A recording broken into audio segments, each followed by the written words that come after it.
ঈদ ছুটির প্রথম দিনেই ট্রেন, বাস ও লঞ্চে উপচে পড়া ভিড়, নির্বিঘ্ন ঈদযাত্রার প্রত্যাশা সড়ক মন্ত্রীর। ছুটির দিনেও মন্ত্রিসভা বৈঠক অনুষ্ঠিত। পহেলা বৈশাখে টাঙ্গাইলে কৃষক কার্ড কার্যক্রমের উদ্বোধন।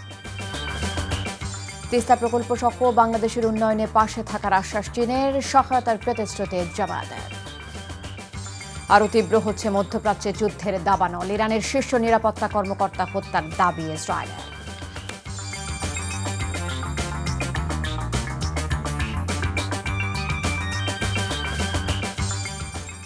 আসসালামু আলাইকুম, তাসলিমা নাহিদ আমন্ত্রণ জানাচ্ছি এনটিভির সন্ধ্যার খবরে। ক্রাউন সিমেন্ট শিরোনাম দেখছিলেন, জানাবো পুরো খবর।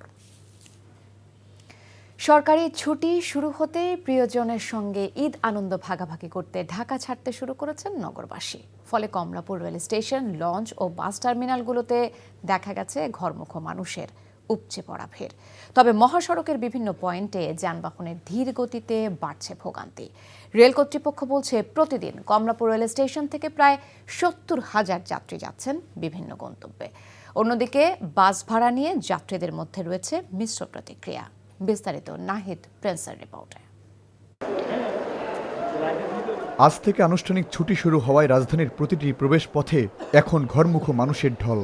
গতকাল অফিস শেষ করেই যারা বাড়ি ফেরার মিছিলে যোগ দিয়েছিলেন, তাদের সাথে আজ যুক্ত হয়েছেন আরও হাজারো মানুষ। সবার গন্তব্য একটাই, শৈশবের সেই চেনা আঙিনা। ঈদের সময়টুকু পরিবারের সাথে কাটাবো, এটাই সবচেয়ে ভালো। সবকিছু মিলিয়ে পরিস্থিতি, নিরাপত্তা বেশ ভালো ছিল। যাত্রীদের শৃঙ্খলা বজায় রাখতে কমলাপুর রেল স্টেশনে তৎপর আইন শৃঙ্খলা রক্ষাকারী বাহিনীর সদস্যরা। তবে ঘরমুখো মানুষের এই চাপ সামলাতে হিমশিম খেতে হচ্ছে সংশ্লিষ্টদের। ঈদের সময়ে একসাথে আমাদের যে সাধ্য থাকে, সক্ষমতা থাকে, তার চেয়ে বেশি যাত্রী চাপ থাকাতে এবং ট্রেনের সময়ানুবর্তিতা ঠিক রাখার কারণে অনেক সময় আমরা 100% এটা প্রতিরোধ করতে পারি না। রেলের পাশাপাশি রাজধানীর সায়দাবাদ, মহাখালী ও গাবতলী বাস টার্মিনালগুলোতেও যাত্রীদের উপচে পড়া ভিড়। 250 টাকা যাওয়া যায়, 200 টাকা যাওয়া যায়, তো এখন একটু বেশি চাইতেছে আজকে। নিজস্ব প্রযুক্তির মাধ্যমে কিভাবে আমাদের এই সড়ক ব্যবস্থাপনা, ট্রাফিক ব্যবস্থাপনাকে উন্নত করা যায়, সেজন্য আমরা গুরুত্ব সহকারে কাজ করছি। প্রচুর পরিমাণে ট্রাফিক যানজট লেগেই থাকে সারা বছর। সেগুলা রিমুভ করার জন্য ওখানে পুলিশের উপস্থিতিতে লোকাল লিডার যারা আছে, এলাকার চেয়ারম্যান, মেম্বার, কমিশনার, তাছাড়া আরও সুধী লোকজনকে নিয়ে ওই এলাকায় যাতে কোনোভাবে যানজট না হয়। এদিকে সদরঘাট লঞ্চ টার্মিনাল জুড়েও রয়েছে যাত্রীদের চাপ। দক্ষিণাঞ্চলের মানুষের স্বস্তির যাত্রায় বিশৃঙ্খলা রোধে আইন শৃঙ্খলা রক্ষাকারী বাহিনীর বিভিন্ন সংস্থা অভিযান পরিচালনাও করছেন। নাহিদ প্রিন্স, এনটিভি নিউজ, ঢাকা। আর 2 কিংবা 3 দিন পর পবিত্র ঈদ উল ফিতর। ঈদকে ঘিরে এরই মধ্যে নিজ নিজ কর্মস্থল ছাড়তে শুরু করেছেন চাকরিজীবীরা। এতে সড়ক, মহাসড়কে বেড়েছে যানবাহনের চাপ। ইমরুল কায়েস জানাচ্ছেন বিস্তারিত। ঈদের ছুটি শুরুর পর থেকেই সড়ক ও মহাসড়কে যানবাহনের চাপ বেড়েছে। রাজধানী ঢাকা ছেড়ে এরই মধ্যে নিজ নিজ গন্তব্যের পথে কর্মজীবী মানুষ। সকাল থেকে গাজীপুরের ঢাকা টাঙ্গাইল ও ঢাকা ময়মনসিংহ মহাসড়কে যাত্রী চাপ বেড়েছে। শিল্পাঞ্চলের হাজারো কারখানায় মঙ্গলবার থেকে ছুটি শুরু হওয়ায় কয়েক লাখ শ্রমিক বাড়ি ফিরছেন। ফলে মহাসড়কের চন্দ্রা ও চান্দ্রনা চৌরাস্তায় যাত্রীদের ভিড় বেড়েছে। ঢাকা টাঙ্গাইল যমুনা সেতু মহাসড়কে যানবাহনের চাপ বাড়লেও নেই যানজট। সড়ককে যানজট মুক্ত রাখতে যমুনা সেতুর পূর্ব ও পশ্চিম উভয় অংশে মোটরসাইকেলের আলাদা লেন সহ 9টি করে 18টি বুথ স্থাপন করা হয়েছে। ঈদ উল ফিতরকে সামনে রেখে সকাল থেকেই ঢাকা মাওয়া মহাসড়কে ঘরমুখো মানুষের ভিড়। পদ্মা সেতুর মুন্সিগঞ্জের মাওয়া প্রান্ত দিয়ে দক্ষিণ পশ্চিমাঞ্চলের 21 জেলার মানুষ গন্তব্যে পৌঁছাচ্ছেন। তবে মহাসড়কের কোথাও যানজট সৃষ্টি হয়নি। গ্রামের বাড়িতে যাচ্ছি ঈদের জন্য, আর মাত্র আসলাম এখানে। তো গতবারে ঈদের সময় এখান থেকে গেছিলাম, খুব দ্রুত গাড়ি পাওয়া গেছিল, কিন্তু আজকে ব্যাপারটা একটু ভিন্ন দেখা যাচ্ছে। আগে এখান থেকে আমরা 400-300 টাকা যাইতাম, এখন 600 টাকা চাই। আগে 600 নিত, এখন 800 নিচ্ছে। ঘরমুখো মানুষের ঢল নেমেছে ঢাকা চট্টগ্রাম মহাসড়কের কুমিল্লার 104 কিলোমিটার অংশে। তবে যান চলাচল স্বাভাবিক রয়েছে। এদিকে ঢাকা আরিচা মহাসড়কের বিভিন্ন স্থানে যানবাহনের চাপ বেড়েছে। ফলে প্রভাব পড়ছে পাটুরিয়া, দৌলদিয়া ফেরিঘাটে। যাত্রী চাপ বেড়েছে লঞ্চঘাটগুলোতেও। চাঁদপুরের লঞ্চঘাটে ঢাকা থেকে ঘরে ফেরা মানুষের ভিড় ছিল চোখে পড়ার মতো। Imrul Kayes, NTV news desk. সড়ক, রেলপথ, নৌ পরিবহন ও সেতুমন্ত্রী শেখ রবিউল আলম বলেছেন, ঈদকে ঘিরে আগামী 2-3 দিনে 1.5 কোটি মানুষ রাজধানী ছাড়বে। এই যাত্রা স্বাভাবিক করা চ্যালেঞ্জিং, তবে ভোগান্তি ছাড়াই সবাইকে বাড়ি ফেরানোর প্রত্যাশা তার। দুপুরে বরিশালের বাকেরগঞ্জে গোনা সেতুর উদ্বোধন শেষে এসব কথা বলেন তিনি। এ সময় ঢাকা-বরিশাল মহাসড়ক দ্রুত প্রশস্ত করার আশা প্রকাশ করেন তিনি। এর আগে সকালে লেবুখালী, বাউফল, গলাচিপা, আমরাছিয়া এলাকার মানুষের যাতায়াত নির্বিঘ্ন করতে 882 মিটার দীর্ঘ সেতুর ভিত্তিপ্রস্তর স্থাপন করেন সড়কমন্ত্রী।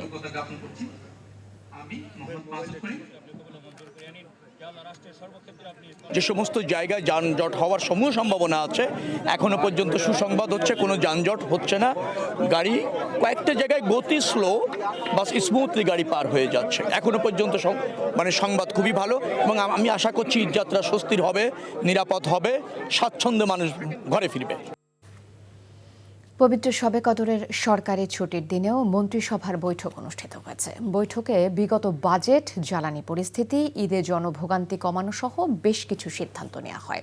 জানানো হয়, আগামী 1 বৈশাখ টাঙ্গাইলে কৃষক কার্ড কার্যক্রমের উদ্বোধন করবেন প্রধানমন্ত্রী তারেক রহমান। দুপুরে সচিবালয়ে এই বৈঠকে সভাপতিত্ব করেন তারেক রহমান। আরও জানাচ্ছেন ওবায়দুল্লাহ মামুন। ঈদের ছুটির আমেজ বিরাজ করছে সচিবালয় সহ সরকারি বেসরকারি সব প্রতিষ্ঠানে। কিন্তু শবে কদরের ছুটির দিন মঙ্গলবার দুপুরে সচিবালয় ব্যস্ত ছিল মন্ত্রিসভার বৈঠকে। বৈঠকের আগে সচিবালয়ে যান মন্ত্রীরা, আর সকাল 11টার দিকে আসেন প্রধানমন্ত্রী তারেক রহমান। চলতি বছরের সম্পূরক বাজেটে যে পরিবর্তন হয়েছে সেটি অনুমোদন করা হয়েছে মন্ত্রিপরিষদের বৈঠকে। বৈঠক শেষে ব্রিফ করেন মন্ত্রিপরিষদ সচিব। টানা বৃষ্টি, শিলাবৃষ্টি ও ঝড়ের কারণে যে ক্ষতি হয়েছে তা খতিয়ে দেখতে কৃষি, খাদ্য ও ত্রাণ মন্ত্রণালয়কে নির্দেশ দেন সরকার প্রধান। যেটা হয়েছে এর আগের ক্যাবিনেটে যেগুলো পাস হয়েছে সেগুলোর অ্যাপ্রুভাল দিচ্ছে, যাতে এগুলো তো আইন হয়ে যাবে। তো এখন আইন হওয়ার জন্য এটা পার্লামেন্টে উপস্থাপন হবে। আর একটা ব্যাপারে ক্যাবিনেট সুমোটো একটা ডিসিশন নিয়েছে যে যেগুলো ধর্ষণ মামলা হচ্ছে দেশে বা হয়ে এসছে এর আগে, এগুলোর জন্য একটা স্পেশাল ড্রাইভ নেওয়া, সবগুলো মিনিস্ট্রি মিলে, এগুলো রিলেটেড যারা আছেন সবাই মিলে, এবং যে এখানে যতদূর যাওয়া দরকার সমস্ত দূর যাবে, কিন্তু এইগুলো সমাজের থেকে বন্ধ করার জন্য এবং এই জিনিসগুলোকে খুব দ্রুত অ্যাকশন নেওয়ার জন্য ব্যবস্থা করা হচ্ছে। ব্রিফিংয়ে জানানো হয়, আগামী 1 বৈশাখ টাঙ্গাইলে কৃষক কার্ড কার্যক্রমের উদ্বোধন করবেন প্রধানমন্ত্রী তারেক রহমান। উদ্বোধনী দিনে টাঙ্গাইল সদর উপজেলায় কৃষকদের মধ্যে কার্ড বিতরণ করবেন প্রধানমন্ত্রী। মঙ্গলবার দুপুরে সচিবালয়ে মন্ত্রিপরিষদ বিভাগে প্রধানমন্ত্রীর কৃষক কার্ড প্রণয়ন সংক্রান্ত সেলের বৈঠকে এই সিদ্ধান্ত নেওয়া হয়। এর আগে প্রধানমন্ত্রীর সঙ্গে দেখা করেছেন ঢাকা উত্তর ও দক্ষিণ সিটির 2 প্রশাসক। এ সময় তারা মশা নিয়ন্ত্রণ ও নিধন নিয়ে প্রধানমন্ত্রীর সঙ্গে আলোচনা করেছেন। Obaidullah Mamun, NTV news, Dhaka. তত্ত্বাবধায়ক সরকার ব্যবস্থা পুনর্বহাল সংক্রান্ত আপিল বিভাগের পূর্ণাঙ্গ রায় প্রকাশিত হওয়া এবং পাশাপাশি সংবিধানের 15 সংশোধনী বাতিলের বিষয়ে উচ্চ আদালত রায় দিলে নির্বাচন নিয়ে সব ধরনের অনিশ্চয়তা দূর হবে বলে মন্তব্য করেছেন সুশাসনের জন্য নাগরিক সুজন সম্পাদক ডক্টর বদিউল আলম মজুমদার। আপিল বিভাগের পূর্ণাঙ্গ রায় প্রকাশ উপলক্ষে আয়োজিত এক সংবাদ সম্মেলনে এমন মন্তব্য করেন তিনি। যে এই বিষয়টা চূড়ান্ত বলে ধরে নেওয়া হয়েছে, তত্ত্বাবধায়ক সরকার ব্যবস্থা আর ফিরে আসবে না, আদালতের মাধ্যমে বাতিল করা হয়েছে এবং একই সাথে সংসদের মাধ্যমে বাতিল করা হয়েছে, সেই বিষয়টা আমরা উদ্ঘাটন করতে পেরেছি এবং উদ্ঘাটন করে আদালতের রায়টা পুনর্বিবেচনা করে আমরা প্রতিকার পেয়েছি এবং আমরা আশা করি যে আপনারা জানেন যে 15 সংশোধনী আমরা হাইকোর্টের রায় পেয়েছি এবং এখন আপিল বিভাগের সামনে আছে, আমরা আশা করি সেখানেও প্রতিকার পাবো। তো এর মাধ্যমে তত্ত্বাবধায়ক সরকার ব্যবস্থা ফিরে আসার আমাদের জন্য সেই পথ প্রশস্ত হলো। জামায়াতের সহকারী সেক্রেটারি জেনারেল আব্দুল হালিম বলেছেন, সরকার জাতীয় নির্বাচন আয়োজনের দিকে না গিয়ে বরং দলীয় নেতাদের বিভিন্ন সিটি কর্পোরেশন ও উপজেলা পরিষদের প্রশাসক হিসেবে নিয়োগ দিচ্ছে, যা জুলাই চেতনা বিরোধী। আজ রাজধানীর মগবাজারে জামায়াতের কেন্দ্রীয় কার্যালয়ে আয়োজিত সংবাদ সম্মেলনে একথা বলেন তিনি। বলেন, নিয়োগকৃত প্রশাসকদের কেউ কেউ জাতীয় নির্বাচনে বিপুল ভোটে পরাজিত হয়েছেন। তিনি আরও বলেন, অন্তর্বর্তী সরকারের সময় যোগ্য ব্যক্তিদের উপাচার্য নিয়োগ দেয়া হলেও তাদের কোনো কারণ ছাড়াই সরিয়ে দলীয় আনুগত্য রয়েছে এমনকি নমিনেশন চাওয়া ব্যক্তিকেও উপাচার্য নিয়োগ দেওয়া হয়েছে। বাংলাদেশ ব্যাংকের গভর্নর নিয়োগেরও সমালোচনা করেন আব্দুল হালিম। রাজধানীর শপিং মলগুলোতে চলছে ঈদের প্রায় শেষ পর্বের কেনাকাটা। বড়দের পাশাপাশি পছন্দের রং ও ডিজাইনের পোশাক কিনতে পিছিয়ে নেই ছোটরাও। এবার ঈদে মেয়ে শিশুরা বেশি কিনছে প্লাজো, পার্টি ফর্ক ও থ্রি পিস, আর ছেলে শিশুদের প্যান্ট শার্টের পাশাপাশি পার্টি পাঞ্জাবি কেনায় বেশি আগ্রহ দেখা গেছে, জানাচ্ছেন সেলিম মালিক। ছোটদের কাছে ঈদ মানে অপার আনন্দ, আর রং বেরং ও ডিজাইনের পোশাকের সাথে মানানসই জুতো পেলে তো আনন্দ বেড়ে যায় কয়েক গুণ। রাজধানীর শপিং মলগুলোতে মা বাবার হাত ধরে পছন্দের পোশাক কিনতে দোকানে দোকানে যাচ্ছে শিশুরা। এবার বাবা আমাকে একটা পার্টি ড্রেস দিয়েছে, আমার নানু আমাকে দুটো ড্রেস দিয়েছে, সুতি ড্রেস দিয়েছে। আমার জন্য ফ্রক কিনবো, জুতা কিনবো। এখন আমি একটা পার্টি ফ্রক নিব, আর এর সাথে ম্যাচিং করে একটা হেয়ার ব্যান্ড নিব। বিক্রেতারা বলছেন এবার নতুন ট্রেন্ড ফলো করে ঈদের পার্টি ড্রেসে বিক্রি হচ্ছে বেশি। এই বছর মেয়েদের চলতেছে আপনার আফগান চলতেছে, ফার্সি ডিজাইন চলতেছে, ওর মধ্যে দেখা যায় আপনার প্লাজো স্টাইলে বেশি চলতেছে। এবার এবছর ফার্সির চাহিদা বেশি, ওয়েস্টার্ন সারারা গারারার চাহিদা বেশি। তবে বড়দের পোশাকের তুলনায় ছোটদের পোশাকের দাম তুলনামূলক বেশি। ব্যবসায়ীদের দাবি ছোটদের পোশাক ৮০ ভাগে আমদানি করা। ট্যাক্স থাকে, এই জন্য একটু খরচটা বেড়ে যায়। ম্যাক্সিমাম ২,৫০০-৩,০০০ টাকা হতে বাচ্চাদের ড্রেসগুলো আপনার সচরাচর আমাদের দেশে পাওয়া যায় আর কি। ৩,০০০ থেকে শুরু করে ২০,০০০, ২৫,০০০ মতো আছে। এদিকে পোশাকের রঙের সঙ্গে মিল রেখে জুতা কিনতে দেখা গেছে ছোটদের। আমি পিঙ্ক কালারের ড্রেসের সাথে পিঙ্ক কালার জুতা কিনছি, আর পছন্দ মতন পেলে কিনে ফেলবো। নতুন পোশাকের সঙ্গে ঈদ আনন্দ ভরে উঠুক শিশুদের মন, এমনটাই প্রত্যাশা সবার। সেলিম মালিক, এনটিভি নিউজ, ঢাকা। দেশের সর্ববৃহৎ টেলিভিশন ভিত্তিক ইসলামিক রিয়েলিটি শো পিএইচপি কোরআনের আলো 2026-এর গ্র্যান্ড ফিনালে অনুষ্ঠিত হয়েছে। মঙ্গলবার রাজধানীর একটি হোটেলে আয়োজিত গ্র্যান্ড ফিনালে এবারের আসরের চ্যাম্পিয়ন নেত্রকোনার প্রতিযোগী হাফেজ আবদুল্লাহ সাইফ মুনতাহা। অনুষ্ঠানটির মিডিয়া পার্টনার এনটিভি। আরও জানাচ্ছেন আরাফাত ইসলাম।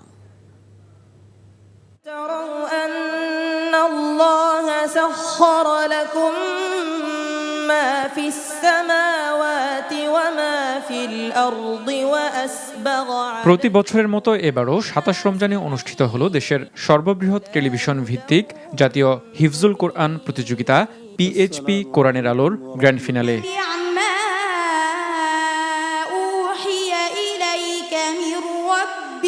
18তম এই আসরের অতিথিরা বলেন, এই প্রতিযোগিতার মাধ্যমে কোরআনের প্রতিভা বিকাশের মাধ্যমে বিজয়ীরা দেশের গণ্ডি পেরিয়ে বিশ্ব পরিমণ্ডলে সুনাম বয়ে আনবে। বাংলাদেশের সরকারের কাছে এখান থেকে আমি অনুরোধ করব, সরকার একটু নজর দেন, এই ছেলেপিলেগুলি আরো ভালো রেজাল্ট করতে পারে। এই পর্যন্ত যত বাচ্চারা আমাদের বাংলাদেশ থেকে বাইরে গেছেন সবাই ভালো রেজাল্ট করে আসছেন, আলহামদুলিল্লাহ। আল্লাহ তাদেরকে আরো ভালো করার তৌফিক দান করুক। আমরা গর্বিত বোধ করি যে এমন একটা প্ল্যাটফর্মের সাথে আমরা পিএইচপি ফ্যামিলিকে সম্পৃক্ত করতে পেরেছি। আল্লাহর কাছে আমরা লাখ লাখ শুকর জানাই। পিএইচপি কোরআনের আলো এই অনুষ্ঠানের প্ল্যাটফর্মটা এমন একটা বিশ্বের দরবারে পৌঁছেছে যেখান থেকে যে সুন্দর সুন্দর কোরআন তেলাওয়াতের প্রতিভাকে সৃষ্টি করছে, তারা কিন্তু শুধু বাংলাদেশে না, সারা বিশ্বের মধ্যে ওরা আলো জাগাচ্ছে। আজকে এই অনুষ্ঠানের প্রায় দীর্ঘ 18 বছর চলছে এবং আমরা এই দীর্ঘ 18 বছর পিএইচপি ফ্যামিলির সাথে থেকে আমাদের ক্ষুদ্রতম সহায়তা দিয়ে সবসময় সাথে থাকার চেষ্টা করেছি। আমি আপনাদের কাছে দোয়া চাইছি, সহযোগিতা চাচ্ছি, যেন আমরা ভবিষ্যতেও পাশে থেকে এই মহৎ অনুষ্ঠানটা পরিচালনা করতে সহায়তা করতে পারি।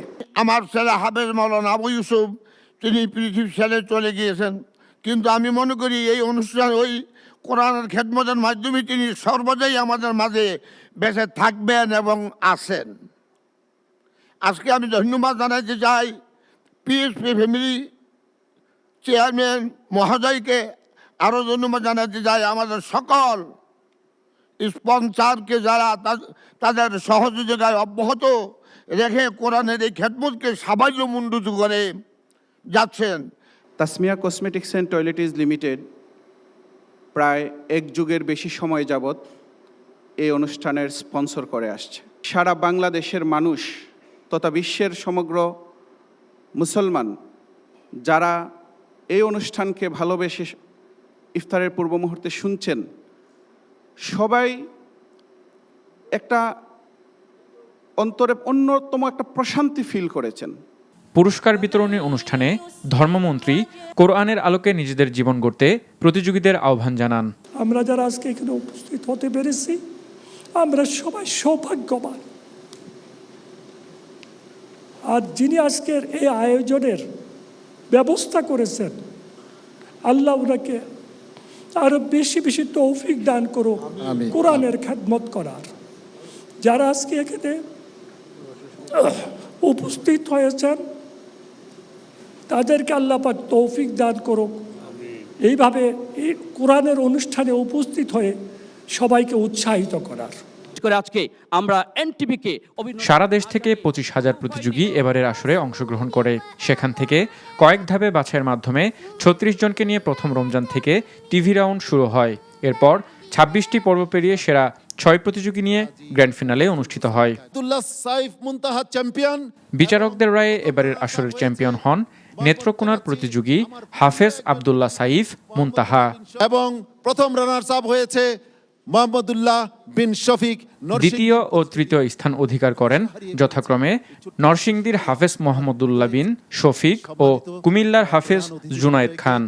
পরে বিজয়ীদের হাতে পুরস্কার তুলে দেওয়া হয়। আমাদের মাঝে উপস্থিত হওয়ার জন্য সম্মানিত। প্রতিযোগিতার প্রথম পুরস্কার 4 লাখ টাকা, দ্বিতীয় পুরস্কার 3 লাখ আর তৃতীয় পুরস্কার হিসেবে রয়েছে 2 লাখ টাকা। পাশাপাশি চতুর্থ স্থান অধিকারী 1 লাখ টাকা এবং পঞ্চম ও ষষ্ঠ স্থান অধিকারী পান 50,000 টাকার পুরস্কার। এছাড়াও চ্যাম্পিয়ন ও রানার আপের দুজনের জন্য থাকছে উমরাহের সুযোগ। প্রতিভার সন্ধানে এই স্লোগানে 2009 সাল থেকে ধারাবাহিকভাবে চলছে এই প্রতিযোগিতা।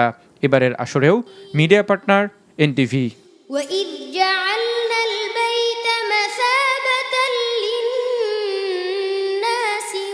আরাফাত ইসলাম, এনটিভি নিউজ, ঢাকা। বাংলাদেশ ক্রিকেট বোর্ডের আইসিসি সংক্রান্ত বিজ্ঞপ্তিকে ভালোভাবে নেননি যুব ও ক্রীড়া প্রতিমন্ত্রী আমিনুল হক। তিনি বলেছেন, বিশ্বকাপে কেন বাংলাদেশ খেলতে গেল না এবার তাও খতিয়ে দেখা হবে।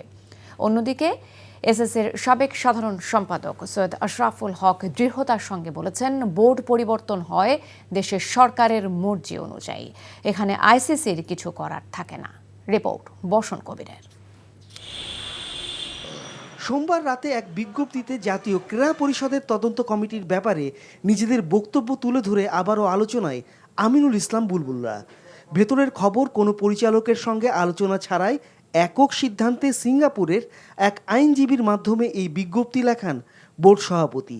যে যখন বিগত নির্বাচনের সময় ডিসিরা একবার অলরেডি কাউন্সিলরশিপ পাঠিয়েছিলেন, তার পরবর্তীতে আমাদের বর্তমান প্রেসিডেন্ট বুলবুল ভাইয়ের চিঠির পরিপ্রেক্ষিতে তারা আবার দ্বিতীয়বার কাউন্সিলর পাঠিয়েছে। সো এটা তো একদম দৃশ্যমান সত্য কথা। সো এটি নিয়ে যদি এখন মানে সেই বিগত স্বৈরাচারের মতো যদি কথা বলে যে আমরা যেটি করেছি সঠিক করেছি, সেটি আসলে সমীচীন হবে না। আমার কাছে মনে হয় যে আমরা তদন্ত প্রতিবেদনটা দেখি, তারপরে আমি আইসিসির সাথে কথা বলে আমাদের পরবর্তী পদক্ষেপ পরবর্তীতে আপনাদেরকে জানানো হবে। আইসিসিকে টেনে এনে বিসিবির এমনতর বিজ্ঞপ্তিতে বিস্মিত হয়েছেন আন্তর্জাতিক ক্রিকেটে বাংলাদেশের চেনা সংগঠক সৈয়দ আশরাফুল হক। অতীতের বেশ কিছু ঘটনা মনে করিয়ে দিয়েছেন তিনি। পাকিস্তানে 1 মাসের ভিতরে 3বার প্রেসিডেন্ট চেঞ্জ হয়েছে, তো কি হয়েছে? এটা হবে, এটা হয়েছে। আমাদের দেশের তুমি দেখো, from the past, Saber Hossain Chowdhury resign, নতুন বোর্ড এসেছে। আলী আসগার লবির রিজাইন, নতুন বোর্ড এসেছে। বিসিবির কনস্টিটিউশনে আছে, if there is malfunction in the board, board যদি নিজেদের কার্যক্রম ঠিকভাবে না চালাতে পারে, BCB is under the NSC's act, NSC, তাহলে আমরা NSC has the right to dissolve that body and form a new body. ক্রীড়া মন্ত্রণালয় ইতিমধ্যে যে তদন্ত কমিটি গঠন করেছে তারা একটা তালিকা করেছে বিসিবির নির্বাচনে অনিয়মের অভিযুক্তদের বক্তব্য গ্রহণের জন্য। বর্ষণ কবির, এনটিভি নিউজ, ঢাকা। দর্শক, এই ছিল সন্ধ্যার খবরে। এই খবরের ভিডিও সহ আপডেট জানতে ভিজিট করুন এনটিভি অনলাইন www.ntvbt.com। এছাড়াও এনটিভির জনপ্রিয় সব অনুষ্ঠান ও খবরের আপডেট জানতে ভিজিট করুন আমাদের ইউটিউব ও ভেরিফাইড ফেসবুক পেজে। রাত 10:30টায় রাতের খবর দেখার আমন্ত্রণ রইল। ধন্যবাদ সবাইকে।